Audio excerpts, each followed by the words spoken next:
आज री दिन री शुरुआत कुछ इन तरह हुई। तो सुबह सुबह उठ नहा धोनो या रेडी और घरों काम करियो और शाम टाइम हो गई थी। तो अट मैं करिए दिया बत्ती क्योंकि सुबह सुबह पति देव कर दिया करे तो शाम री मारी बारी है। और पच मैं अट बनावती खानो और आज खाने में कई बना रही हूँ तो मैं बनाऊँ आज टमाटर की चटनी। क्योंकि लाल टमाटर की चटनी बहुत बढ़िया होया करे। और पच टाबरी के मम्मी आज मन खीर खानी है। तो मैं के ठीक है पहले टाइम में आटा री खीर बनाता तो मैं के चलो आज आटा री खीर बनाओ तो आज आटे री खीर बनाई थी।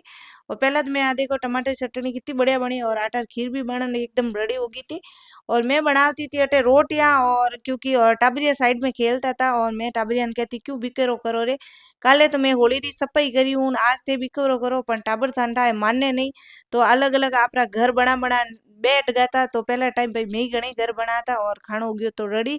और अटे मैं खाता खानो क्योंकि पति देव थोड़ा लेट आने वाला था इन वास्ते। पति देव क्यों तो आप खा लीजिए तो मैं तो खा लियो तो मैं और टाबरिया सब और अटे मैं पिंजरो लगाती थी ऊंदरा रे। क्योंकि घर में इतना हरा ऊंदरा आ गया है और पिंजरे में बड़े ही कोनी। तो आज मैं टमाटर गाले रोज ना बिस्किट गालू रोटी गालू पर अंदर जावी नहीं आज देखो आवे कि नहीं आवे। और मैं सामने टाइम गया और कुत्ता ने रोटियां देवने जाती थी। तो मैं पहला अटे रोटियां दीन आई पाछी घरे आई जितेन पतिदेव आ गया था। तो मारे कोई सूट सिलाना दियोड़ा था तो मैंने लेवने जाना था तो मैं और पतिदेव अट निकल गया था यो भाभी जी कने। तो अटाया तो भाभी जी क्यों 10 दिनों सीलन दे जितेन पतिदेव रे आज इंडिया मैच हार गयो तो पतिदेव उदास हो गया तो मन घुमाए ही नहीं घर पाछा ले आया। कि हमारे भारत री बात मतलब इंडिया री बात है तो भाई मन तो बिल्कुल ही अच्छो नहीं लागे तो घर आ गया। और अट अनुराग री शरारत तो शुरू हो गई थी। और आप सबने हमारी वीडियो केड़ो लागो अच्छो लागो।